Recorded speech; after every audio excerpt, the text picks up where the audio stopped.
మిత్రులారా, 2 నెలల క్రితం తల్లికి వందనం కింద ఈ ఎన్డీఏ ప్రభుత్వం విద్యార్థుల ఖాతాల్లో డబ్బులు జమ చేశారు. మనందరికీ తెలుసు, మనందరికి వచ్చింది. అయితే ఇది ముస్లింలకు వచ్చినాయి, హిందువులకు వచ్చినాయి, క్రిస్టియన్లకు వచ్చినాయి, అందరికీ రాష్ట్ర వ్యాప్తంగా ఎవరు అర్హులు ఉంటే వాళ్ళకి వచ్చినాయి. అయితే ఎవరికి వచ్చినా పర్వాలేదు, కానీ కొంతమంది ముస్లింలకి ఈ తల్లికి వందనం డబ్బులు పడేసరికి కొంతమంది యూట్యూబర్లకి కడుపులో నొప్పి వచ్చి, కడుపు ఉబ్బరం వచ్చి అసలు ఓర్చుకోలేకపోతున్నారు.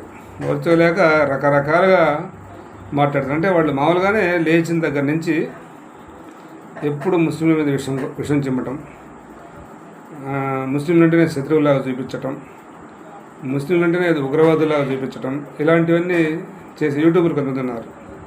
వీళ్ళల్లో అంటే చాలామంది ఉన్నారు. వీళ్ళు మచ్చుకి ఒక 2-3 అనమాట. వీళ్ళని ఒకసారి వీళ్ళు ఏం మాట్లాడారు ఒకసారి చూద్దాం. మేడం గారు జర్నలిస్ట్ నవత. మేడం గారు జర్నలిస్ట్ నవత, పేరుకేమో జర్నలిస్టు. జర్నలిస్ట్ అంటే ఎవరు? ఏదన్నా రాష్ట్రంలో సమస్యలుంటే ప్రజల పక్షాన్ని నిలబడి ప్రభుత్వం దృష్టికి తీసుకెళ్లి సమస్యల్ని పరిష్కరించే వాళ్ళు జర్నలిస్టులు. కానీ పేరుకు మాత్రం జర్నలిస్టు నవత. కానీ ఆవిడ వీడియోలు మొత్తం ముస్లింల మీద, క్రిస్టియన్ల మీద విషం చిమ్మటం, అది ఆవిడ చేసే కార్యక్రమం. ఒకసారి ఎలా రగిలిపోతుందో, ఎక్కడో మండుతుంది జర్నలిస్ట్ నవత మేడం గారికి. ఎందుకు?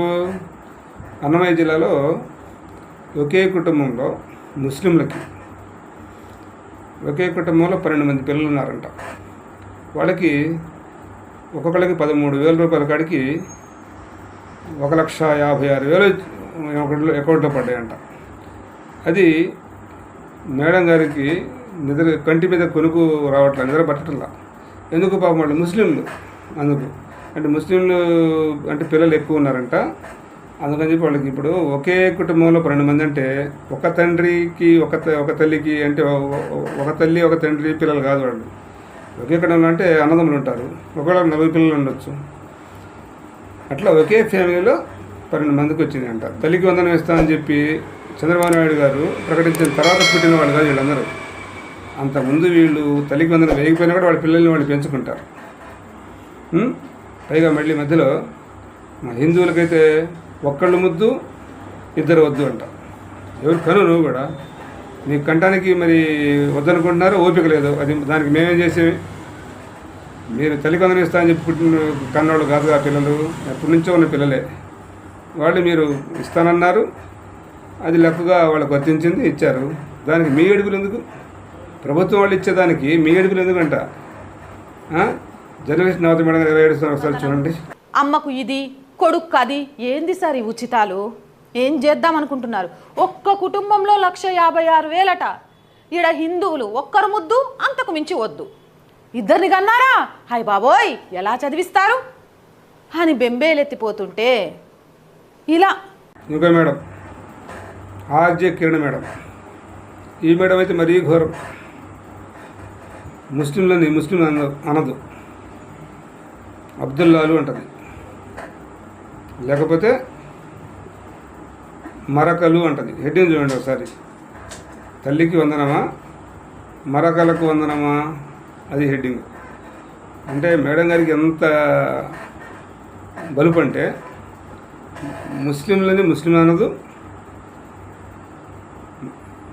తురకవాళ్ళు అనదు. తురకలు అంటే మరకలు అన్నమాట. మళ్ళీ అబ్దుల్లాలు. మేడం గారికి అబ్దుల్లా అంటే భలే ఇష్టం. అబ్దుల్లా పేరంటే మరి మేడం గారి క్లాస్మేట్ ఎవరైనా అబ్దుల్లా ఉన్నారో ఏమన్నా మాకైతే తెలియదు, కానీ అసలు లేచిన దగ్గర నుంచి అబ్దుల్లా అని కలరిస్తూ ఉంటుంది. అట్నే పాపం మొన్న ఈ అన్నమయ్య జిల్లాలో ఎవరికైతే ఒకే కుటుంబంలో 1,50,000 తల్లికి వందనం జమ అయినాయో అప్పటి నుంచి మేడం గారికి నిద్ర పట్టట్లా, కడుపు నొప్పి ఎక్కువయ్యి ఇంకా అబ్దుల్లాలు అంటే ఎక్కువ చేసింది మేడం. ఒకసారి వినండి ఒకసారి. అన్ని మెసేజెస్ అర్థం ఒకటే. భారతదేశం హిందూ రాష్ట్రం, దాంట్లో అబ్దుల్లాలు ఉండనివ్వరు, అబ్దుల్లాలని ఉండనివ్వరు. అబ్దుల్లాల రాజ్యం కోసం మీరు అందరూ పోరాడాలి. దానికోసం ప్రతి అబ్దుల్లా కడపలోనైతే ఒకే కుటుంబానికి 12 మంది పిల్లలు ఉంటే 12 మంది పిల్లలకు కూడా 1,56,000 రూపాయలు ఇచ్చారు. మరి వీళ్ళందరూ ఎక్కడ చదువుతున్నారు? వీళ్ళందరూ నిజమైన పాఠశాలల్లో చదువుతున్నారంటే లేదు, కొంతమంది మదర్సాల్లో చదువుతున్నారు. వాళ్ళందరూ ముస్లిం పిల్లలు. ముస్లింలకు ఇవ్వడం నాకేమీ బాధ ఏం కాదు. కానీ ఎంతమంది పిల్లలకి ఒక లిమిట్ ఇవ్వకపోవడం వల్ల హిందువులు ఇద్దరికంటే ఎక్కువ కనడం లేదు. అలాగే హిందువులకి ఇద్దరికి ఇచ్చినప్పుడు అలాగే మిగతా వాళ్ళకి కూడా ఇద్దరు చెప్పిన ఈ ముందు నేను ఏడిసిన మేమే నిజమైన దేశభక్తులు.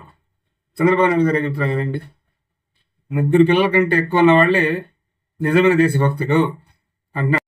అలా కన్నవాళ్లే నిజమైన దేశభక్తులు అని అనేశారు. ఉంటే ముద్దు, ఇద్దరుంటే పర్వాలేదు, 3 వద్దని చెప్పేవాడిని. ఇప్పుడు అంటున్నా నేను, 3 కంటే పైనుంటే వాళ్లే నిజమైన దేశభక్తులు, ఈ సమాజాన్ని కాపాడే వ్యక్తులు కూడా అని చెప్పి ఇప్పుడు చెప్తున్నా. అలాంటి వాళ్ళకి గౌరవిద్దాం. ఒకరు నిజమైన దేశభక్తులు ఎవరో ఇప్పుడు మీ నోటి నుంచి వింటున్నారు, మీ నోటి నుంచి చెప్తున్నారు. మరి చంద్రబాబు నాయుడు గారు కూడా చెప్తున్నారు నిజమైన దేశభక్తులు ఎవరో. మీరు కూడా నిజమైన దేశభక్తులు అనిపించిన వాళ్ళంటే మీరు కూడా సప పిల్లల్ని కనాలి. ఇప్పుడు ఇది దేశభక్తి అంటే నేను చెప్పిన మాట కాదు కదా, మన సీఎం చంద్రబాబు నాయుడు గారు చెప్పిన మాట. సిగ్గు చేసుకోండి. నీవు ఒక్కడున్న కన్నావో, 2 కన్నావో, 3 కన్నావో, అది నీ ఇష్టం. ఎన్నిసార్లు చెప్పిన అసలు సిగ్గు లేదు. అదేమంటే మా వాళ్ళు పిల్లలు లేరు, ఒకళ్ళే ఉన్నారు, కనట్లేదు, కనమని చెప్పు. రోజు వీడియో చేసి మా మీద చెడులు చెప్పకపోతే మరి మీ హిందువులందరికీ, హిందూ బంధువులకు నమస్కారం అని జనం పెడతావు లేచిన కాడి నుంచి. మరి వాళ్ళందరూ చెప్పు, అయ్యా ఇక్కడి నుంచి మీరు పిల్లల్ని బాగా కనండి అని చెప్పు. నీలాంటి వాడు ఓపిక లేకపోతే డాక్టర్ గారి దగ్గర చూపించుకొని కను, ఒక 10 మంది పిల్లలు కను, నీకు కూడా 1,30,000 వస్తాయి, ఒకవేళ 13,000 కాడికి. అరే గవర్నమెంట్ డబ్బులు ఇచ్చినా కూడా ఏడిచాడా, పిల్లలు ఎక్కువ ఉన్నా ఏడిచాడా.